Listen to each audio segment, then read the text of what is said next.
day one of Rally d'Italia Sardegna, and it's time for a road trip. The WRC crews head away from the rally's base in Olbia to the southwest of the island and brand new stages.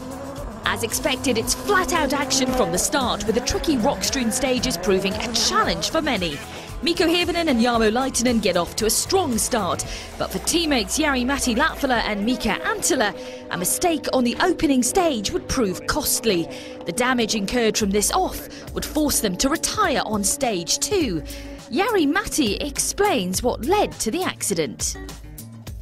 Stage 1, 3 kilometers in the stage, we had a right to 20, left 5, arm goes. He got the feeling that by an accident he said to me left 2, and which means in my notes it's flat corner, and when it should have been left 5, which is like a medium fast corner. So I have no chance to when I saw it, we are carrying too much speed and had no chance to get it turned. I just tried to brake and turn, but we went backwards to the ditch. Yes, that was a rare mistake from Mika this morning on the pace notes, and I spoke to him earlier, and he said it was something that was uncharacteristic of him, and we know from the team that that's been the case as well. Back to the action, and the team now focus on Mikko and Jarmo as they continue their charge. They lead the rally after stage 2 and hold it until stage 4, where they drop to second. As the crews have travelled away from the main base in Olbia, there will only be a 15-minute remote service today, with limited access to spare parts. The drivers can carry certain spares in their car and are allowed to help with the service along with the mechanics if need be. Luckily, there is no call for that today. After some food, it was time to head back out to the stages. Mikko and Jarmo set the fastest time on stage 5, and the pace at the front was incredibly close, until a puncture dropped them to 4th on stage 7. But by stage 8, they were back up to 3rd place. Mikko tells us what happened. No, it was my own mistake. Just went too fast. It was very narrow, but fast corner, so didn't need to go much sideways, but I went too much and hit the bank and just got a puncture. So, but it was, anyway, it was a big hit, so can't blame the tyre or anything. It was just my own fault. At the end of day 1, Mikko and Jarmo were 53.1 seconds off the lead, with Jari-Matti and Mika preparing to restart on the second day.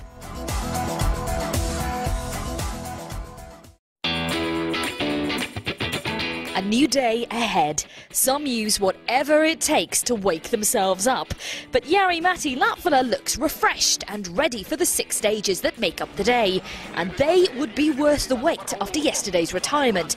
He and Mika were fastest across 5 of them.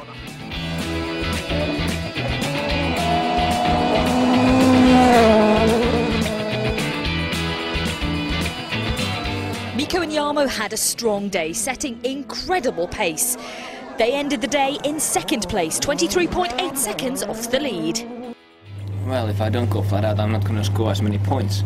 So it's the same for the team and for me. If I want to get any points for either of us, I need to go flat out. But that's the kind of the beauty of rally. We just, like now, if Jari-Matti didn't have any problem yesterday, I'm sure it would be all 5 drivers fighting within seconds, and that's absolutely fantastic. So I really enjoyed the fight. You were the fastest today by 28.8 seconds. Okay, it was a good day. I've been enjoying, I've been very, very relaxed. Of course, I had a great running position. I was 8th car on the road, so it was cleaning a lot for me. Plus, I didn't have any pressure, so of course this are making it easy for me. Mike, I think he's playing his part down a bit here, isn't he? He's saying it's road position. It's a bit more than that, wasn't it?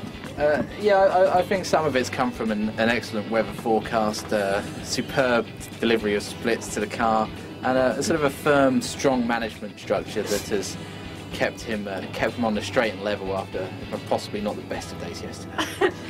I think Mike is bigging up his part a little bit now, isn't he? Yeah, hey, it is a teamwork. It's a teamwork, we need to remember.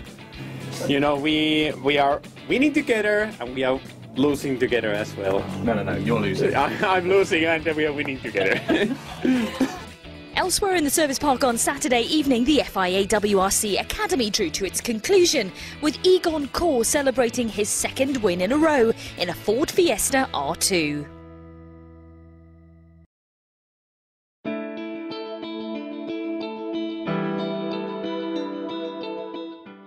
Joining Mikko and Jari Matti within the championship in a third Fiesta RS WRC is Khalid Al-Qasimi and his co-driver Michael Orr, who joined the team back in 2007. Khalid sums up his WRC experience so far for us. Every kilometre you do in a World Rally car with a works team, it's not just a mileage of gaining experience of driving. It's just the atmosphere, it's the people, the surrounding of the team, the people on the team. Everything gains you like a big step of experience, especially you know that you are in a different level and you are driving in a different skills with those other drivers. 65 kilometres remain. Mikko and Jarmo will fight to keep their position, whilst Jari Matti and Mika set their sights on achieving fastest times. The drivers have the opportunity today to score extra points at the power stage, the last stage of the event, and both crews want the maximum 3 points which they can score from winning it.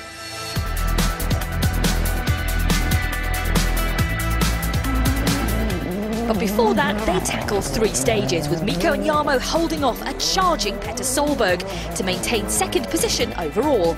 Jari Matti and Mika set 2 incredibly quick times on stage 15 and 16. Mikko, we've just been watching you and Jari Matti strip everything out of the boot of that car. Are you making it lighter for the power stage? Yeah, basically what we do is that we take all the spares out, all the tools out. So basically, if we have a problem, we are not able to basically fix anything. But the plan is not to have any problems, the plan is to win the power stage. The whole team follow the split times and the crew's progress, and when it comes to the power stage, they settle in to watch the live TV coverage. Jari Matti sets a time of 6:16.6 and has to watch as his charging teammate Mikko Hirvonen flies through the stage, pipping him on the splits. Mikko and Jarmo emerge with the fastest time and take the maximum 3 points, plus second position overall in the rally. Jari Matti and Mika take 2 power stage points. Not such a bad result for the team at the end of the day. No, it was a good recovery. You know, we had a bit of misfortune on Friday with Jari Matti and Mika, and we made a good recovery over the weekend. Miko's done an outstanding job, and we picked up points that we needed and that we will probably look back to at the end of the year and say, yeah, they were the points we needed for the championship. I just had such a good rhythm for the stage, so I just went for it. Even though when I got first split for Petter, I was 1 second ahead. I thought that maybe I don't need to risk it, but I just kept going, and it was a good time. Mikko and Jarmo are second in the driver standings now, just 7 points adrift of the lead. Jari Matti and Mika lie in 4th. The next round of the WRC heads to South America for Rally Argentina. Until then, you can follow the Ford Abu Dhabi World Rally team by taking Mikko and Jari Matti's advice. You can look our Facebook page by clicking here. And you can have a look at our YouTube videos by clicking on, that link.